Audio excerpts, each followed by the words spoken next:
So to piggyback on that, the event that we met at originally, it was a Collider event. Yes. In Burbank. They were recording. Was it one of the Schmodown Spectaculars? Or I don't know if it was the Spectacular, but it was the movie trivia Schmodown. And for those who don't know, it's a movie competition show or a movie trivia competition show where people come in and they compete and they go knowledge to knowledge about like who knows more about movies and who can play the game better. And a really fun show, really great show that had been going on for many years. And I was invited by some people that I knew at Collider to just come and watch the show. And yeah, that's where I met you.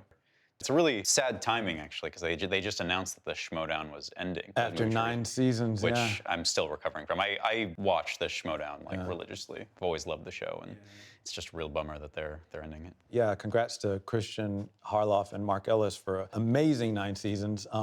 But as far as our meeting, it was at the crafty table. Yeah. Do you remember? I mean, that's usually a couple of foodies bonding over, oh, what are you having? Yeah, how's this? Is this good? You know? That's usually where I spend most of my time when I'm on any kind of set. I just and buy the food. That's where I can usually be found. All about that crafty. One of the first things I'm curious about, since we're spilling tea, you're a big fan of musicals. I am. Now, the last time we talked about favorites, The Greatest Showman was up there. I mean, I like The Greatest Showman film. Yeah. My favorite musical is probably still Into the Woods, Sondheim. It was just like, it was kind of my introduction to the world of musical theater. Because I grew up doing it in school, like middle school and high school.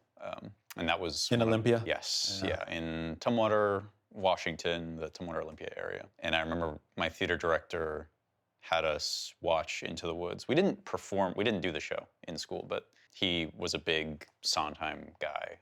He loved all of Sondheim's stuff. So we watched as a class Into the Woods, and I just loved it, and I still do. Yeah, I mean, if you're talking musicals, Sondheim, I mean, that's a pretty high bar that's set there. Have you ever done any Sondheim shows? Oh, yeah. Yeah. Favorite roles? I mean, that's the thing is that, like, when I was in school, they didn't really give me any prominent roles in any of the musicals and stuff.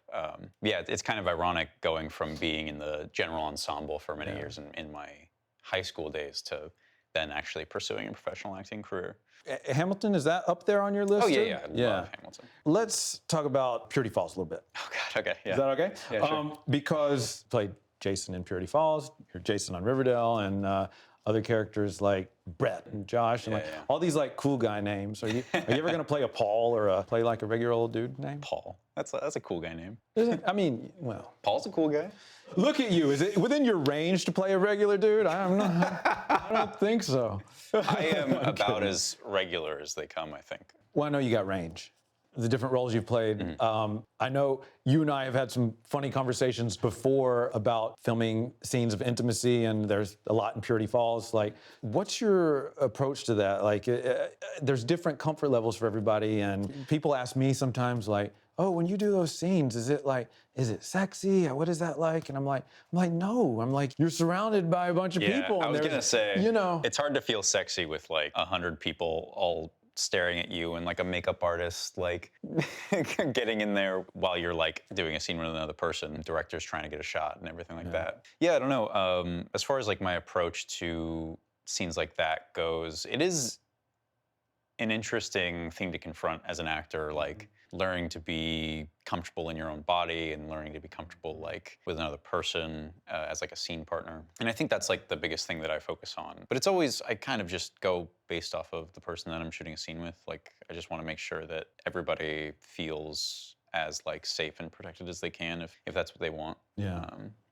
Yeah, because a scene like that is kind of the same with any other scene. It's a collaboration between multiple people who all have different ideas, and you just want to make sure that people feel protected and people feel okay. Of course. When I was doing that show on cable where I had a lot of intimate scenes, it was before actually the introduction of the role of intimacy coordinator, but when did you film Purity Falls, and was there an intimacy coordinator on set? Purity Falls was in 2018. So yes, you probably... and I don't believe we had an intimacy coordinator. I don't recall that.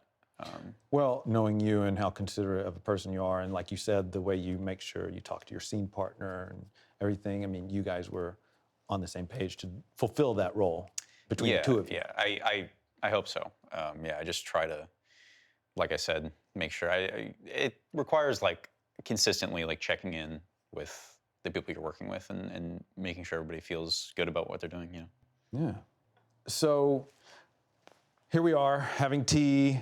I do want to ask you about this this infamous teacup moment that Jason Blossom had. My understanding is you were joking between takes. Oh, yeah. But they ended up using it in the broadcast. Yeah. In a recent episode of Riverdale was a scene of my character, Jason, and his sister Cheryl and their mother. They were having breakfast. We had these cups of tea on set as just part of the breakfast spread that we were having in the scene. Yeah, just in between takes of my coverage of this scene, I just thought it'd be funny to like do the like Leonardo DiCaprio like toast to the From the Gatsby with the champagne. He yeah, does the exactly thing, and from then the Great Gatsby. Yeah, toast to the camera and drink. Because apparently they were rolling, which I didn't know. But yeah, it was in between takes. I just did it as a joke, and then I saw the episode, and it was in there. And I was like, oh, all right, well. Well, I feel like too, like especially for everything that your character has gone through and how he's, you know, brought back in the sideline story of Rivervale and all that stuff.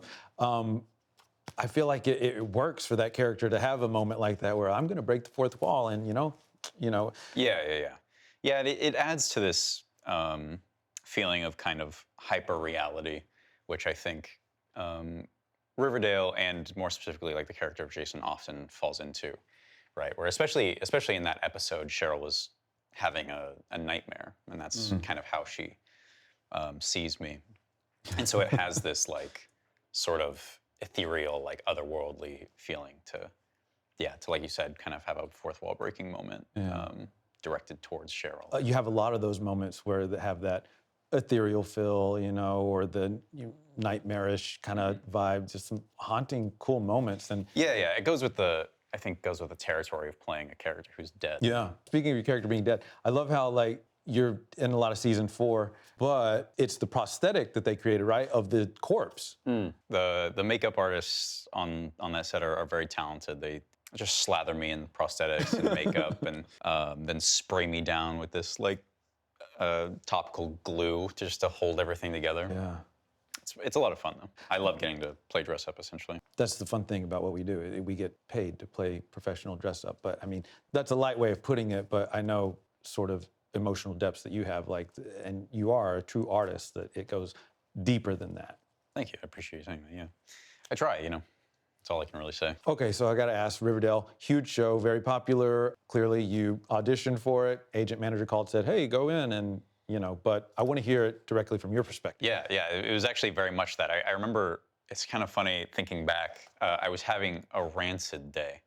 That whole day. Like I was walking home in like the 95-degree, you know, LA heat. I was walking home from the doctor, and I had like hurt my hand. And the doctor had told me that like I wasn't gonna be able to like do things that I like doing for like, you know, a month. And I was like, that is awful news. Yeah. So I was like in a bad mood, and I was like walking home, and I was sweating. And as I was walking home, I got a call from my agent, and they were like, "Hey, we have this audition for you. We want me to put it on tape, and it's due in an hour," which is not a common thing, you know. You usually have a little bit more time to prepare. But it happens. It does happen, and it happened to me. And I was just so frustrated, and I was like, fine. And I go home, and I was living with roommates at the time, but nobody was home to like help me film.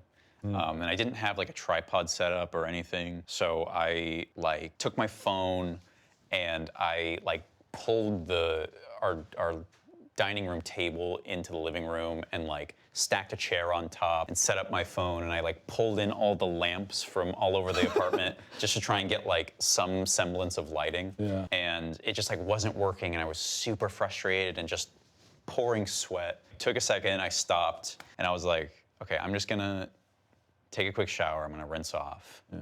I changed, and I just did the audition by myself. I like leaned up my phone, and I shot a couple takes of it, and I sent it to my agent. I was like, which one of these do you like?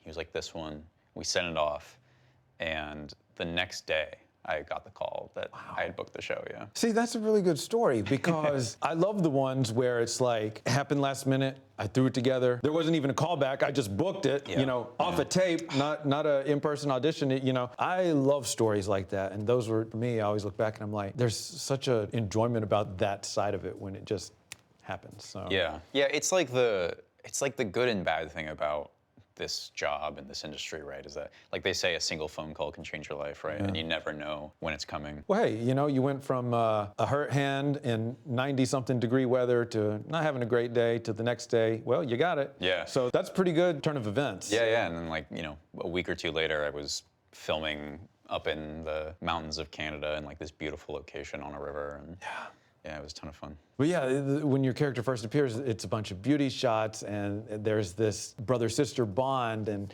where's it going? And then, boom, it takes that turn. Yeah. And I feel like pretty much from that point on moving forward, it's been all the nightmarish, the kind of haunting kind of visuals. Tell me about shooting. You shot in a tank for the scene where you appear to Cheryl and you have the bullet wound, right? Yeah. Have you worked in water before? What was that like? I hadn't before. And it was a really, really fun experience, actually. We, Madeleine and I, we got together with like a scuba instructor before filming, and we just like learned the basics of, kind of shooting underwater. We had, air tanks and everything. Learned about the dangers of the bends. That's where you ascend faster than the rate of your air bubbles, and it does something to your blood? Yeah, it like oxygenates your blood, or like over-oxygenates it, or there's a danger of like air in your lungs expanding too fast, and it can like rupture your lungs or something like that. I'm not a scuba expert, as you can tell, but I have a little bit of training. And so then we got together for filming. They had this pretty much like a huge shipping container with the top cut off that filled with water, and we went under, and I couldn't see anything, so I just had to kind of judge. It looked dark. Yeah, it was. But it was effective. Like the final shot turns out great. Yeah, and that was the tough part, was having like kind of the zombie Jason Yeah. makeup on, being completely submerged in water. Like I was saying before, they just sprayed me down with like 6 layers of this glue, just trying to hold it all together. And we would like finish a take, come up, and they'd like look at me and like try and figure out how to just keep this makeup together to finish filming. It was a fun experience. So as far as the training leading up to that, then it wasn't like you actually had to get a scuba certification. It was just learning techniques and stuff like that. Yeah, just basically learning how to operate the mask and the tank, and how to be safe doing underwater work, underwater filming and acting. That's good stuff. Love your work on Riverdale, of course, but I also love your work right here. Can we talk about the book a little? Yeah, sure. I'm curious, talk about the process of putting something like this together, and like the inspiration even. Sure, Came about. It's kind of an odd thing, like going from being like a professional actor and kind of defining yourself that way, to then trying to adopt a new label as a writer. I am an artist, as nebulous as a term as that is. And I kind of believe in this idea of creativity being like an internal force that artists have. Sorry, it sounds kind of corny, but like not at all. I always think of creativity as kind of a drive and an internal force that expresses itself, and it like finds a way to channel itself into various things, whether it be like writing or acting or art or dance or anything like that. It's always just, it comes from this drive within people, and then it's all just about finding how to give that drive an outlet, right? And for me, for the most part, like predominantly, it's been my work as an actor. And I don't know, the thought just occurred to me that like, if I'm writing kind of in my spare time, that I should try and like just put it all together, and I don't know, it feels like almost, maybe this is just my own like self-judgment. I hired an artist for the cover, and I decided on the design and the colors, and I did all the like editing myself, because the book's been out for a couple of years. I think like as a creative person, your tastes and your ideas and your thoughts change with time, and I always say that if I were to do it again, it would probably look a lot different. That's the interesting thing, is like, just like your taste buds change over time, so do your tastes in other ways, as you mentioned. And ideally, we evolve and grow as human beings and as artists. And yes, I call you an artist. I use that word because for that very reason that you just explained, you have that inside you. Like, and I feel it too. It's like when you're an artist and it's your passion, there's this thing inside you that compels you to create because for whatever reason, it's you have to or you wither. I mean, that's how this show came about. It started as productions were shut down in 2020, the pandemic. There was nothing going on. And the artist in me was like, what am I going to do? Well, I started going back to drawing. I used to love to draw. And then this idea popped into my head and I was like, okay. And then so here we are now. Yeah. So what I love about this is there's a story, there's an arc, you know? There's a lot of heartbreak, but there's hopeful moments too. Is the heartbreak from one person? Is it a collection of experiences or what? Yeah, you know, it's writing poetry, and I think it probably is true for writing anything, like you draw inspiration from moments in your life and experiences you've had, and for me, it's like rarely a one-to-one translation of this thing happened to me and this is what I'm writing about, right?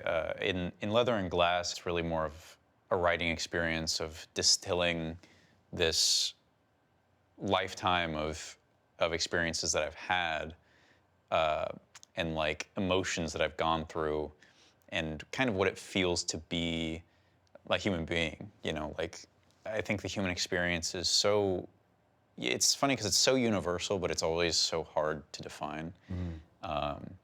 And I think trying to figure out in my own life what that has meant for me to kind of go through the process of, you know, at times like falling in love and then being broken by that and then coming out of that and healing and looking towards the future.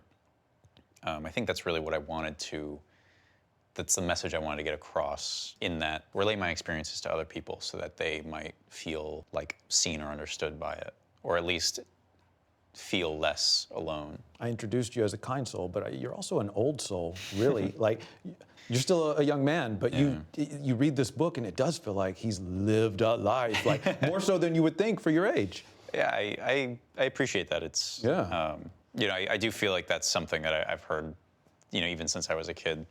Some people have described me that way, and I have no idea if it's true at all. You know, I don't want to sound too pretentious, but yeah, I don't know. I mean, like I said, when you are trying to funnel that creative force into a medium, you can only ever like tell the truth. You know what I mean? I think, and I say something akin to that in the book, that that you can never really lie as an artist. At least you can't lie and find any success in it. Absolutely. I mean, that's the foundation of acting, right? Is to find the honesty, to make those moments real. Yeah, exactly. So yeah, people have joked with me before that like being an actor is being a professional liar, and I always say that being an actor is being a professional truth teller. So. I love that. You're passionate about what you do, and I love that. Yeah. You're doing what you love, and we're about that. So I think there's a big difference in pretension and comfort in knowing yourself and, you know, the path that you're on. Yeah. So I think we should roll on into our next segment.